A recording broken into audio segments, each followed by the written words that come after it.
पहले तो ये बताओ राखी किसको बांधी जाती है? किसको राखी बांधी जाती है? रक्षा करने वाले को। अब तुम्हारी बहन तुम्हारे साथ चल रही है और तुम्हारी जिंदगी में हर पल वो तुम्हारा साथ दे रही है कि नहीं? रक्षा करने वाली राखी आप अपनी बहन को भी बांध सकते हो। दो बेटियां आपस में बात कर रही थी, मेरा भाई नहीं है गुरुजी, मैं क्या मेरे बुआ के लड़के को राखी बांधने जाऊं? मैं क्या मेरे मामा के बच्चे को राखी बांधने जाऊं? मैं क्या उसको? राखी बंधवाने वाले के मन में ही नहीं है, क्योंकि उसके मन में आ रहा है 500 रुपए देना पड़ेगा, उसकी मम्मी के मन में आ रहा है कपड़े दिलवाना पड़ेंगे। पर तुम्हारे भीतर ऐसा भ्रम उत्पन्न कर दिया कि राखी के लिए लड़का होना जरूरी है, भाई होना जरूरी है। शिव महापुराण कथा कहती है जो तुम्हारी रक्षा करे राखी उसके हाथ में होना चाहिए। तुम्हारी बहन जरूरी नहीं कि भाई होगा तो राखी बंधेगी, तुम्हारी बहन तुम्हारी रक्षा कर रही है, राखी बांधिए। रक्षा करने वाला पिता भी होता है, बेटी अपने बाप के हाथ में भी राखी बांध सकती है, वो रक्षा करता है। भाई रक्षा करने वाला है, भाई के हाथ में राखी बांधी है। और मेरा गणेश, मेरा शिव, मेरा ओघड़दानी, मेरा लड्डू गोपाल, मेरा कृष्णा, मेरा राम, जो भगवान तुम्हारे घर में है, राखी उनको भी बांधिए, वो तुम्हारी रक्षा करते हैं। राखी गुरु को भी बांधी जाती है, क्योंकि गुरु रक्षा करने वाला होता है, मार्ग प्रशस्त करने वाला होता है।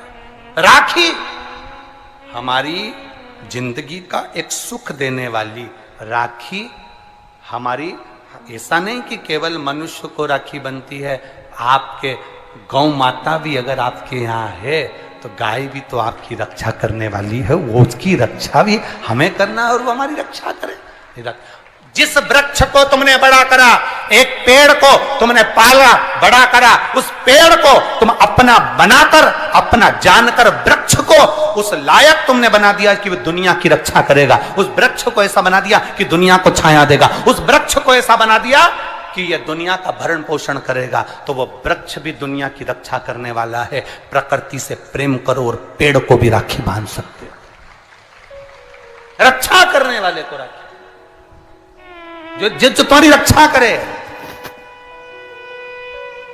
एक मां अपनी बेटी की, अपने बच्चों की रक्षा करती है। ये जरूरी नहीं कि तुम हमारा भाई नहीं है, अब हम किसको राखी बांधे, हम किसको भाई बनाएं, हम किसको भाई बनाएं, हम किसको भाई बनाएं। जी ये भाई बनाने के चक्कर में धोखे में मत आ जाना, कहीं एड़े गेड़े नट्ठू खेड़े के राखी मत बांधिया ना, नहीं तो मालूम पड़े वो एक राखी तो बनवाएगा और मालूम पड़े पूरी जिंदगी तेरी बर्बाद कर दे। इसलिए जो घर में है, बहन है, कुटुंब है, परिवार है, उसमें राखी बांधिए। बहुत भ्रम फैला रहे हैं लोग बाग, नाटकों के माध्यम से बहुत भ्रम फैला रहे हैं।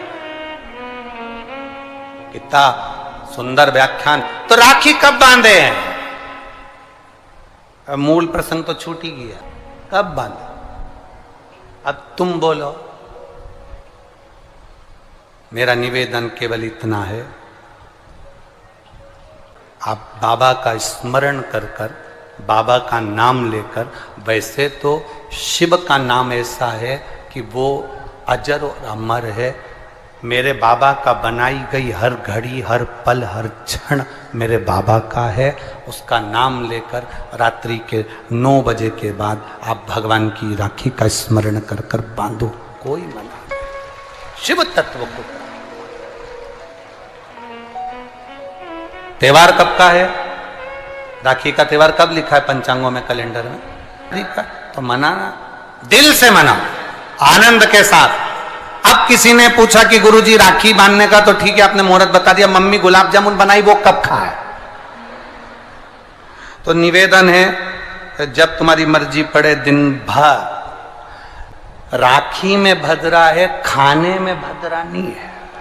तुम तो अच्छे से खाओ दपट के, कोई मना, तुम खाओ दिल से।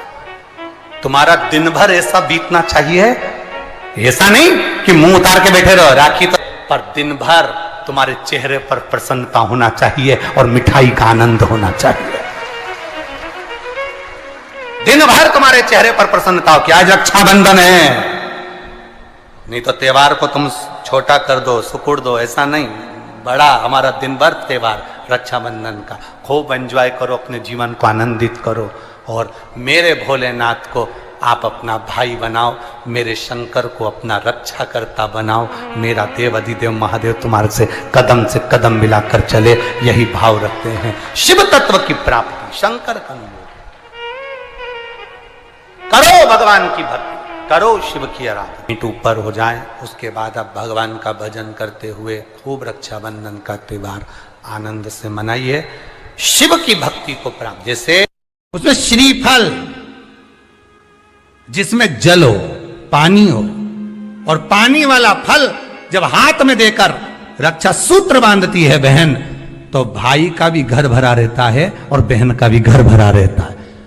भाई का भी घर भरा और बहन का भी, जिसमें जल भरा हो, जिसमें पानी भरा हो, वो श्रीफल होना चाहिए। और गोला पर हाथ में जब रक्षा सूत्र बंधे, जब राखी बंधे, तो तुम्हारे हाथ में श्रीफल होना चाहिए, नारियल होना चाहिए। क्यों? पहले की श्रीफल कार्तिकेय बाबा का प्रतीक है, श्रीफल संत का प्रतीक है, स्कंद का प्रतीक है। फल की मूलता है, यहां नारियल का जो श्रीफल है उसकी मूलता है। और कितनी सुंदर। तो दो चीज में से जब श्रीफल भाई भेंट रख कर देता है अपनी बहन को, तो बहन श्रीफल वहीं भाई के घर छोड़ देती है, भेंट का कुछ भाग लेकर चल देती है। ये बहन का प्रभाव। रक्षा सूत्र को लोगों ने बिगाड़ दिया। आज के जमाने में तो रक्षाबंधन का भी महत्व लोग नहीं जानते कि कैसे रक्षा सूत्र बनना चाहिए, कैसे रक्षाबंधन होना चाहिए। उसका भी विशेष महत्व होता है भाई, उसकी भी मूलता होती है। और एक बात कहूंगा आज रक्षाबंधन पर, आपको अच्छी लगे तो आप स्वीकार करना, ना लगे तो आप छोड़ देना। वैसे भी सीहोर वाला महाराज ताड़ी ताड़ी बोले ही बोले है, उसमें क्या दिक्कत? तो बोलने में तो कोई पीछे हटूंगा नहीं। एक निवेदन आप सबसे करूंगा, आपको अच्छा लगे अपने जीवन में उतारिएगा, ना लगे कोई बात नहीं, छोड़ दीजिएगा, पर उतारना जरूर। बहन से प्रॉपर्टी के चक्कर में कितना भी झगड़ा चल रहा हो, बहन का भाई से एक मकान के चक्कर में कितना भी झगड़ा चल रहा हो, संपदा के चक्कर में कितना भी झगड़ा चल रहा हो, तो भी निवेदन करूंगा, बहन और भाई तुम खूब लड़ो प्रॉपर्टी और जमीन के लिए, पर रक्षाबंधन के दिन कम से कम एक दूसरे के नहीं भी जाओ तो फोन लगाकर जीजी और बहन भाई से, भाई बहन से एक बार तो बात कर लो, क्योंकि धन अपनी जगह रह जाएगा साहब, वहां धन नहीं जाने वाला, आपका व्यवहार जाने वाला है, आपका प्रेम। ब्राह्मण, साधु, संत और बहन बेटी, ये तीन काल का हरण करती है, इसलिए इन तीनों की महत्वता।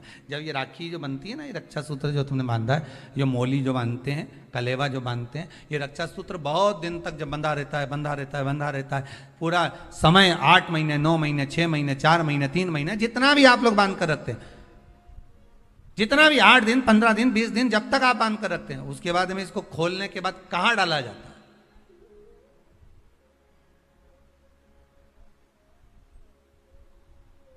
कहां दिया जाता है इसको?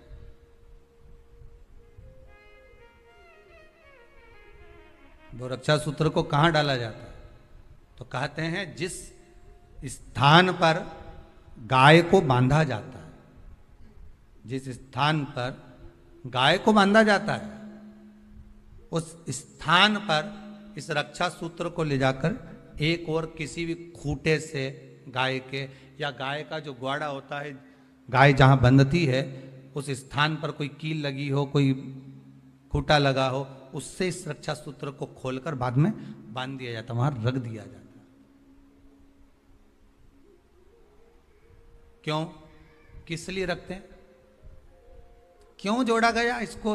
हिंदू धर्म में रक्षा सूत्र को गाय से क्यों जोड़ा गया? उसका कारण केवल इतना है कि गौ माता, जब तक आपने रक्षा सूत्र बांधा, इसके बाद रक्षा सूत्र आपने अगर गौ माता के उस ग्वाड़े में कहीं ले जाकर बांध दिया है, दे दिया है, रख दिया है, 33 कोटि देवता गौ माता के भीतर विराजमान होते हैं, 33 कोटि देवता गौ माता के भीतर रहते हैं। और केवल ये जो ये गाय जहां बंधती है, गौशाला जो होती है ना, गाय जहां बनती है, जहां पर गौ माता निवास करती है, हम तो कहते हैं लोग वृंदावन किससे मिलने जाते हैं?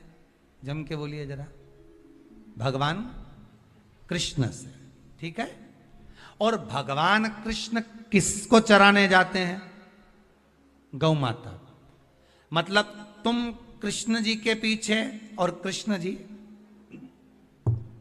गौ माता के पीछे। क्यों?